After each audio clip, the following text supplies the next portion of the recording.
Bonsoir à toutes et à tous. Merci de nous accueillir chez vous pour ce nouveau numéro de l'invité de la semaine. Ce soir, nous allons vous faire découvrir une voix d'or, la voix d'or d'Ibrahim Saïd de Timkoura. Et pour Rohani, vous faites partie des rares jeunes Mahorais à vous intéresser au Moulidi, un chant et danse traditionnelle depuis votre jeune âge. Bonsoir. Bonsoir. Comment allez-vous? Je vais bien. Alors, avant de vous présenter, on va rentrer dans le vif du sujet. On aimerait entendre cette voix qualifiée d'or par beaucoup de gens. Est-ce que vous pouvez nous chanter un morceau? On va essayer. Bismillahirrahmanirrahim. Ya Rabbana, Ya Rabbana, Ya Rabbana. Ya Rabbi, salli ala nabiyyi Muhammadi. كل سرور بدا بشهر لمولدي شهر بدا فيه جمال محمد في ليلتي منه أضال الورى نور المؤيد بالفخار لأوحدي وضعته آمنة ولم يشعر بها أحد يهوفى عن عيون الحسد وآتت ملائكة السماء تزوره وتنال برؤياه أشرف مقصدي جاءوا بإبريق وتستر ساعتي جنابته من لؤلؤي وزبرجدي حسن جله وحتموا بحاتمي تمت برؤيته نبوة أحمدي من ماء زمزم كان حسن صدوره ولزمزم شرف لجسم بمسندي نادهم الرحمن أن يطوفوا به من عرش مع دار النعيم لأرحدي ثم عرضه على الحلائق كلها من كل روحاني وكل مجسد فهو الذي من كان في دنيا له طوعا يحنى بسلامة في حدي صلى الإله ومن يخوف بعرشه هو الطيبون على النبي محمد. Merci beaucoup Ibrahim. Alors vous avez 34 ans, vous êtes marié et vous avez 5 enfants. Comment s'est passée votre enfance? Alors mon enfance s'est passée, je pense comme la plupart des jeunes de Mayotte de l'époque, en fait, c'est entre l'école coranique, les jeux, entre amis, aller à la campagne et partager des instants avec les amis, avec la famille. Et depuis très jeune, le Moulidi a une grande place dans votre vie et c'est avec votre oncle maternel que vous débutez. Oui, tout à fait. En fait, le Moulidi, en fait, c'est présent dans la famille depuis, je dirais depuis toujours, parce que mes oncles maternels ont pratiqué le Moulidi. Donc, mais moi, en fait, au début, j'ai commencé par le Daïra, parce que la plupart des jeunes de ma génération faisaient du Daïra. Donc, après l'école coranique, on allait d'abord au Daïra. Et puis, à un certain temps, le Daïra a perdu de son influence dans le village. Mais je tournais toujours autour du Moulidi. Donc, ça a été tout naturel pour moi de me diriger vers le Moulidi. Surtout que c'était mon oncle, Al-Marhoum Azida Abdallah, qu'on surnommait, il est plus connu par son surnom Délé, paix à son âme. Donc, c'est avec lui que j'ai commencé, c'est lui qui m'a initié. Et j'ai d'abord commencé à regarder d'abord, à voir les chorégraphies. C'est ce qui m'a attiré le premier, c'est-à-dire les chorégraphies, la danse, le gestuel. Et c'était tout naturel pour moi de me diriger vers ça. Donc j'ai commencé d'abord par ça. avec lui dans le village de Tsimkoura. Et après quelques années de pratique, votre envie d'aller plus loin dans le Moulidi vous amène à faire une demande particulière à votre papa. Oui, tout à fait. En fait, je suis issu de deux villages, hein, de la commune de Chirungi, de Tsimkoura, comme j'ai dit, et de Porouani, donc de par mon père qui est de Porouani.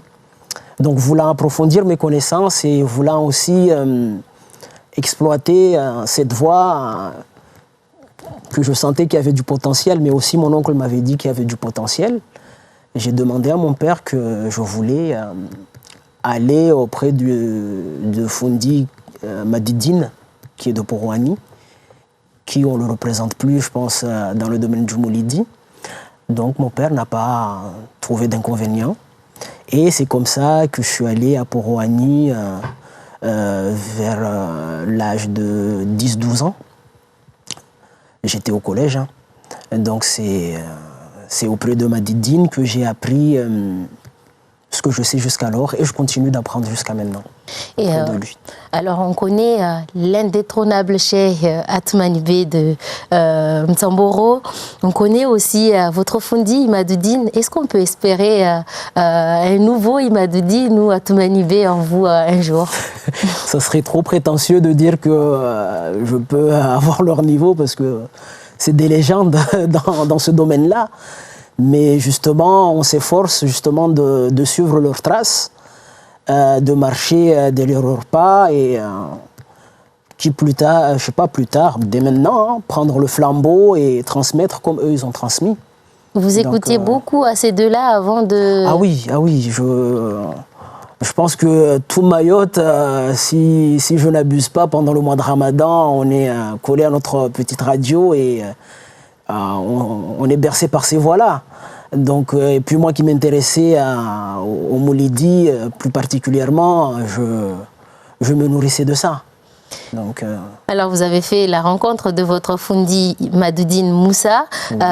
Il est votre Fundi jusqu'à aujourd'hui, vous l'avez dit tout à l'heure, et vous partagez aussi un lien très fort. Oui, en fait, il y a une réelle complicité entre nous deux, dû au fait que je pense en fait que j'ai pris le temps de partager beaucoup de moments avec lui. Parce qu'en fait, il faut savoir que moi, pour apprendre le Moulidi, c'est très informel. C'est pas que je vais avec mon cahier m'asseoir et tout ça, mais j'apprends le Moulidi à la campagne, dans la voiture, quand je sors avec lui ou que je l'amène à la campagne ou dans ses démarches à droite à gauche. Et je pense que c'est là où j'apprends le plus. Parce qu'on est plus détendu, là il repense à un chadi ou à un moulidi, il commence à le chanter, je peux enregistrer et puis plus tard aller avec mon cahier, aller écrire et aller réciter plus tard. Donc en fait il s'est créé un vrai lien de... je pense que la plupart des gens qui ne connaissent pas ou qui nous voient ensemble, ils tendent à dire que c'est mon père, alors que c'est mon Fundi, mais en fait voilà, on partage vraiment une complicité qui fait que quand on voit Madidine, on voit Ibrahim, et quand on voit Ibrahim, on voit Madidine. Et vous faites partie de l'association Cherehi Kadri de Porouani, qui compte plusieurs adhérents justement. Et quel est, vous, votre rôle au sein de l'association? En fait, nous, en Chimaoré, ou je sais pas comment... En tout cas, moi, je suis Mwana Fundi, c'est-à-dire je suis élève du Fundi Madidine. En fait, mon rôle, c'est... on est nombreux, hein. On essaie de fédérer les jeunes, de les encadrer et, comme j'ai dit tout à l'heure, de transmettre. Parce que le Fundi, il nous donne à nous qui sommes les plus grands les consignes ou le savoir qu'il a. Des fois, en fait, on se voit entre 2 ou 3 personnes chez lui. Et plus tard, pendant les répétitions, c'est nous qui menons les répétitions. Et nous, on transmet aux jeunes et puis on essaye justement d'attirer des jeunes vers le Moulidi. Et justement, vous n'êtes pas que dans l'association de Porouani, vous me disiez. Oui, je ne suis pas que dans l'association de Porouani parce que depuis le décès de mon oncle à Tsimkoura, j'ai repris le flambeau pour aussi transmettre le Moulidi à mes jeunes frères et à mes neveux de Tsimkoura. Donc à Tsimkoura, je suis avec M. Saïd Abdallah, On est deux à être dans cette association, à trouver des jeunes, à leur apprendre le moulidi, ainsi que le moulidi ne se perd pas, que dans la commune, on est au moins 2, 3, 4 groupes. Voilà, comme ça on occupe le territoire et on essaie de perpétuer le moulidi. Et justement, vous êtes sollicité, vous êtes très souvent sollicité lors des mariages. Est-ce que c'est essentiellement dans votre commune ou c'est partout dans l'île? Au début, en fait, j'étais sollicité surtout dans le village. Dans les mariages, les manzarakas du village, j'étais sollicité. Et depuis quelques années, en fait, je pense aussi c'est parce qu'on commence à voir nos vidéos sur les réseaux et tout ça. On est beaucoup sollicité, je dirais un peu partout dans l'île. Et c'est vrai que ça fait, par moments, ça fait beaucoup. Mais je dirais qu'on est victime de notre succès. Et en parlant de circuler partout dans l'île, votre métier vous amène à sillonner les routes également. Vous êtes infirmier libéral. Votre profession semble décalée un peu de votre passion. Je ne dirais pas que ma profession est décalée, mais je dirais que c'est une profession un peu qui prend beaucoup de temps et qui a beaucoup de responsabilités, mais j'arrive à allier les deux, parce que les deux font partie de moi, c'est ce que j'ai choisi, donc j'essaie de vraiment allier les deux, et j'ai la chance de travailler en équipe. On est deux certes, mais on s'arrange. On s'arrange quand j'ai un manzaraka que mon collègue n'a pas quelque chose à faire, il prend l'après-midi et puis j'arrive à allier les deux. Et est-ce que vos patients, parce que ce sont des personnes âgées, est-ce qu'ils vous reconnaissent quand ils vous voient Tout à fait. Des fois, je suis agréablement surpris quand je vais pour la première fois chez un patient qui me dit « Ah, mais c'est toi qui chantes le moulidi, on te voit des fois, on te voit à la télé ou on te voit sur les réseaux sociaux de nos petits-enfants ou de nos enfants. » Donc, c'est un plaisir de voir leur sourire et de voir qu'on est reconnu faisant quelque chose de positif. Et comment on s'en sort avec la montée de la délinquance et d'autres aléas en tant qu'infirmier libéral? Ça complique un peu la tâche parce que la situation à Mayotte actuellement fait que on prend un grand risque. Je ne pense pas que c'est juste pour les infirmiers libéraux. C'est l'ensemble de la population. En fait, quand tu te réveilles le matin, que tu t'apprêtes à aller au travail, on part avec une boule au ventre. Surtout que nous, en fait, c'est un métier où on se lève très tôt. Et en fait, on est souvent confronté. Moi, personnellement, je dirais, alhamdoulilah, rabbil alamina, je n'ai pas eu à être agressé, mais je connais des collègues, ou je connais des situations où il y a eu des collègues qui se sont fait agresser pendant leur tournée, et c'est dommage. Et c'est ce qui a fait qu'aujourd'hui, vous avez changé les horaires Nous, dans notre cabinet, au jour d'aujourd'hui, en fait, on préfère commencer quand le soleil se lève, comme ça... Vous êtes en sécurité. On se sent en sécurité. C'est pas sûr qu'on est en sécurité, parce qu'à tout moment, il peut y avoir des barrages ou des... Mais au moins, il y a du vis-à-vis. Quand on est agressé, on saura que c'est un tel, on saura le décrire, en fait. D'accord. Voilà. Alors, lorsque vous obtenez votre bac technologique au lycée de Sada, vous décidez de ne pas quitter l'île pour les études, pour poursuivre vos études. Pourquoi ce choix? En fait, moi, je suis un insulaire. Je suis vraiment, comme qualifieraient les plus jeunes, un vrai blédard. J'aime cette île et c'est l'endroit où je me sens le plus à l'aise, le plus épanoui. Et puis, il n'y a pas que ça qui a motivé mon choix, mais en fait, j'avais la possibilité d'apprendre le métier. C'est ma vocation sur mon île. Et puis, il y a aussi la situation de mes parents qui sont âgés. Donc c'était inenvisageable pour moi de partir alors que j'avais la possibilité de rester et de laisser mes parents âgés ici. Donc j'ai préféré rester. Et c'est pour les mêmes raisons après votre diplôme en 2010? Oui, après mon diplôme, le fait de ne pas partir, ça fait partie des mêmes raisons, oui, qui m'ont poussé à rester. Mais c'est aussi une manière de dire que si on reste, on contribue aussi à notre manière, à notre petite échelle, au développement de notre île et puis à apporter notre savoir et, je sais pas, un apport qui est de Mayotte et qui travaille au service des Mahorais. Et justement, vous avez débuté la carrière au CHM. Oui. Quelles sont les difficultés que vous avez rencontrées là-bas en tant que jeune infirmier? Alors on sait que, en fait, je pense que c'est pas juste au centre hospitalier de Mayotte, mais c'est à peu près dans toutes les administrations ici à Mayotte. En tout cas, à l'époque, moi, quand j'ai commencé, on sentait une certaine, je ne qualifierais pas d'injustice, mais semblable à ça. Parce que là, je parle à l'époque où il n'y avait pas encore l'indexation de salaire et tout ça. Donc, à diplôme équivalent, à horaire de travail équivalent, avec une personne avec un contrat expat, comme ils disent, on pouvait avoir une différence de traitement de salaire alors qu'on faisait les mêmes horaires, le même travail, voire nous on faisait un peu plus parce que nous on n'a pas besoin de traducteurs pour travailler tout ça. Donc c'était, je trouvais ça un peu injuste. Après bon, je dirais pas que c'est ce qui m'a poussé à partir, mais c'est quand même à signaler, quoi. Et justement, vous faites partie de ceux qui ont mis en place le service psychiatrique au CHM, et pourtant, vous avez quand même décidé de quitter le CHM. Pourquoi? En fait, je ne fais pas partie de ceux qui l'ont mis en place, mais j'ai participé parce que j'ai été le premier jeune infirmier mahorais à travailler dans l'unité d'hospitalisation psy à Mayotte.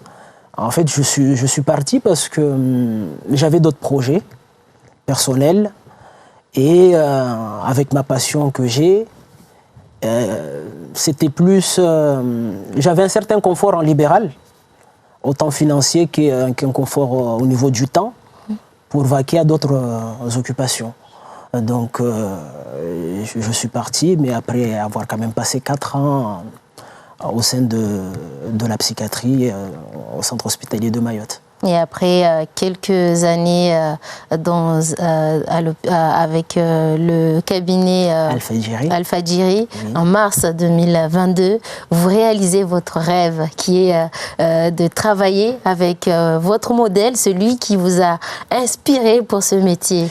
Oui. En fait, il faut savoir que parmi les choses qui m'ont attiré vers le métier, c'est que pendant mes années collège, un bon jour, je vais au collège de Timkoura, à l'infirmerie, et agréable surprise, je rentre dans l'infirmerie, je vois un jeune mahorais de mon village que je connais, et je lui demande tu n'es plus au collège, tu fais quoi là aujourd'hui? Il me dit je suis en stage d'études infirmier, et puis on a parlé, il a réussi à me vendre ce métier qui m'attirait un peu, mais qui ne m'avait pas encore convaincu. Donc au jour d'aujourd'hui, je travaille avec ce monsieur Ismaël El Habib, qui a été toujours un exemple pour moi, qui m'a beaucoup conseillé, qui a contribué à ce que je suis aujourd'hui en tant qu'infirmier. Et quand j'ai eu cette opportunité de travailler avec lui, je n'ai pas hésité un seul instant. Petit clin d'œil à El Habib. Voilà, petit clin d'œil à lui. Et durant le Covid, vous faisiez des heureux en publiant des vidéos de Moulidi avec votre merveilleuse voix. C'était une manière de passer le temps au moment où la population était confinée à la maison. Oui, en fait, c'était une manière pour moi de partager un peu de chaleur et puis de faire penser à d'autres choses. C'est-à-dire, c'est vrai qu'on vivait une situation difficile. Il faut savoir que les autres étaient...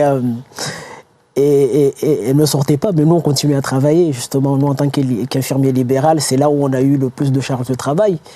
Donc, quelque part, pour moi, c'était une manière de donner un peu de chaleur, de donner un peu de ma joie de vivre à cette population. Et j'étais agréablement surpris de voir les retours des plus jeunes et des plus... Parce qu'en fait, quand j'ai commencé à publier mes vidéos sur les réseaux sociaux, je ne m'attendais pas du tout à ce que j'ai un retour, surtout des plus jeunes. Mais agréablement surpris, j'ai vu que il y a des gens à Mayotte, des plus jeunes qui s'intéressent à notre culture, à nos traditions et qui m'encouragent. Moi, ça m'encourage quelque part à continuer à faire ce que je fais. Et quand vous ne faites pas du Moulidi, quand vous n'êtes pas au boulot, vous faites quoi? Je suis un père de famille, je suis un passionné de la nature. Je suis à la campagne, je suis à la pêche. Donc, je suis un fils de pêcheur. Hein, donc, quand j'ai un peu de temps, je partage des moments avec mon père à la pêche, sur sa petite pirogue. Et je transmets ça aussi à mes enfants. Cette passion-là, comment dire, cet amour de la nature, parce que Mayotte, ça a beaucoup de richesses. On a tendance à montrer un peu plus le côté négatif, mais moi, je m'y attelle en tout cas à montrer ce côté positif, ce soleil, cette beauté mahoraise qui nous entoure. Donc, je passe mon temps à faire ça. Et je participe beaucoup à la vie associative, que ce soit dans mon village ou dans la commune. Donc voilà, mes passe-temps favoris. Et vous êtes un papa comment, strict ou Je pense que les enfants le diront le temps venu, mais bon, je suis un papa juste, je vais dire. Quand il faut être strict, je le suis. Quand il faut être l'ami, je le suis. Et puis voilà, j'allie les deux. Vous faites partie de ceux qui les poussent vers quelque chose ou vous leur laissez le choix? Moi, je leur laisserai le choix. Pour moi, mes parents ne m'ont pas poussé à faire quelque chose. Ils m'ont laissé le choix et puis je ferai pareil. Et eux, ils vous disent quoi, les enfants surtout pendant, tout à l'heure, on a parlé de la période Covid. Ils vous disaient quoi, les enfants? En fait, mes deux garçons, ils ne sont pas à Mayotte, ils sont à Métropole. Mais en fait, on échangeait beaucoup en visio. Et puis voilà, nous, la plupart du temps, on raconte ce qui se passe à l'école ou comme c'était les périodes de confinement, les devoirs. Et puis on passe du temps à chanter ensemble. Parce que j'essaie de transmettre aussi cette passion à mes enfants. Et voilà, je prends le temps de leur montrer, en tout cas, j'essaye de montrer un bon exemple. Parce que, comme disent certains, en fait, l'enfant, il n'a pas trop tendance à écouter, il a tendance à imiter. Donc je pense que si je fais quelque chose de positif ou j'essaie de montrer un bon exemple, et j'espère et je prie pour qu'ils en fassent autant plus tard. Alors, voilà. Est-ce que vous êtes inquiet ou plutôt confiant pour l'avenir du Moulidi à Mayotte? Je suis plutôt confiant parce que je ne suis pas le seul jeune à m'intéresser au Moulidi. Il y en a d'autres. Et puis, je pense que à moi, ma petite contribution qui est de diffuser justement ce que je fais sur les réseaux me permet, en fait, avec les retours que j'ai, de croire à un avenir prometteur concernant le Moulidi. Et qu'est-ce qu'on peut vous souhaiter? De continuer dans ce chemin-là et puis voilà, d'avoir quelqu'un ou des personnes à qui transmettre ce savoir. Alors, merci beaucoup Ibrahim. On s'approche de la fin de cette émission. Merci d'avoir été avec nous. Merci aux téléspectateurs de nous avoir suivis. On se quitte avec ce morceau que vous allez nous interpréter. Excellente soirée à tous. Merci. Ya Laili, Ya Laili, Afina, Minal Balai, Adawasukumi. يا سيدي يا رسول الله خذ بيدي ما لي سواك ولا ألوي إلى أحد فأنت نور الهدى في كل كائنا وأنت سر الندى يا خير متمدي وأنت هاك خياث لخلق أجمعهم وأنت هادي الورى لله دي سددي يا من يقوم مقام الحمد منفردا للواحد لفرد لم يولد ولم يلد يا من تفاجرت الأنهار نبيا من إصبعه فرويل جيش بالمدد إني إذا مسني ضيم يروعني أقول يا سيد سادات يا سنادي ربنا من بالائي أضواسكمي. Merci beaucoup, Ibrahim. C'est moi qui vous remercie. Merci.